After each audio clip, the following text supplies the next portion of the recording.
Hi, this is Joe White and the Grow Real Estate Investing Podcast. First, the usual housekeeping. I'm not a licensed attorney. I'm not licensed to give up financial advice. I'm a Pennsylvania licensed real estate broker. I own a property management company and I invest in owning rental properties. Always rely upon those individuals as needed and remember my limitations. Excuse me.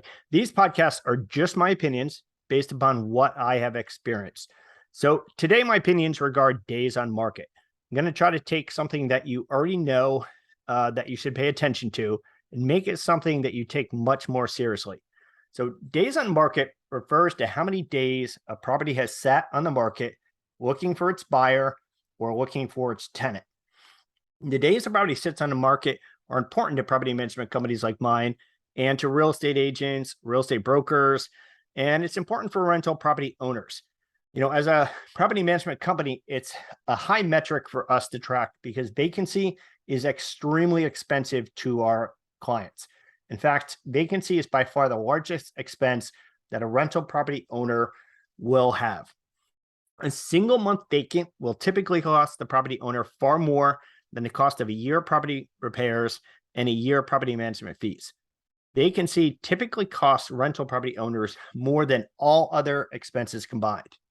And for a property seller, every month without securing a buyer is another month of paying property taxes, making the mortgage payments, paying the utility bills, navigating the repair risks and hassles that come with a vacant property. So this is why you can find how many days a property has been on the market on every real estate site that lists properties for sale or for rent. Of course, this includes the multiple listing service called the MLS for short. On these sites, days on market are shown as DOM. Now, if you are a property buyer, many real estate agents and investors feel that the days on market can give them a sense of how desperate a property owner might be to sell or to find a tenant. I know real estate agents, investors that search the MLS just using that metric alone, looking for opportunities. The logic being the expenses keep adding up and the seller should be pretty anxious to sell. Add in that reality should be setting in for the seller that no one wants to buy their property under their current conditions, such as price. But my experience as the owner of a real estate brokerage and someone that has represented a great many sellers, some of them unreasonable, is that logic doesn't always come into it for all sellers. When I see a property that has been listed for a very long time and has a very high number of days on market, DOM, I think unreasonable seller or unreasonable landlord. They want more than what the property deserves, or more accurately, what it can actually get. Are these sellers and landlords anxious? In my experience, yes, very anxious. Does a reason eventually take over? Not usually. If anything, they become more and more erratic. We're intellectualizing that these property owners should want to sell or find a tenant, and that goes right out the window when you're dealing with someone who makes their decisions emotionally. That said, you can't fix crazy, but you can negotiate with it. We do love crazy sellers because that's where all the deals are. But I cover negotiating deals often here on the Grow Real Estate Investing Podcast. So I won't get into unrealistic sellers now. So we can finally get into some real numbers and just see how costly days on market can be. We're covering vacancy, just how much it's costing you, because it's costing you way more than you think. Obviously, property owners understand that vacancy is a bad thing and that the more days the property sits on the market, the worse it is for them. But many property owners don't know the actual numbers on just how costly vacancy is for them. They don't know numbers and they don't know the extent of the damage. Okay, let's get into this. If you're a regular to the Grow Real Estate Podcast, you know that my wife, Lori, and I invest in rental properties here in Philadelphia. I own Grow Property Management, a pretty active Philadelphia property management company that manages many rental properties for landlords. I also own a real estate brokerage called Purple Real Estate. And I probably discuss that far less frequently as this is predominantly an investing podcast. And the other two activities tend to relate much, much more to real estate investing. So all that said, I start my workday around 6 a.m. every day with two things: coffee and reviewing days on market. Why?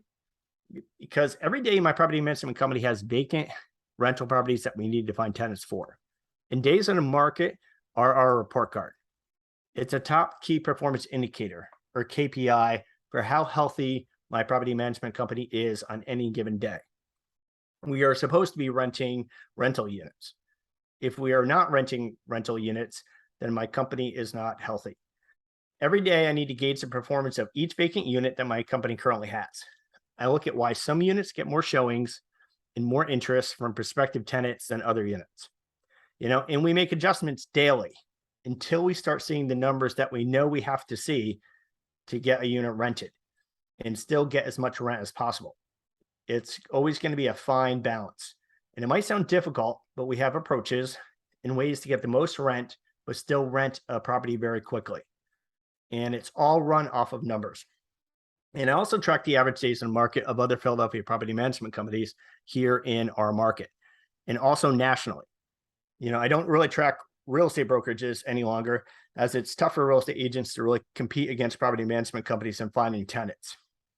Property management companies are just rental machines. The larger the company, the more powerful the machine. We get over 40 calls a day alone from tenants looking for rentals.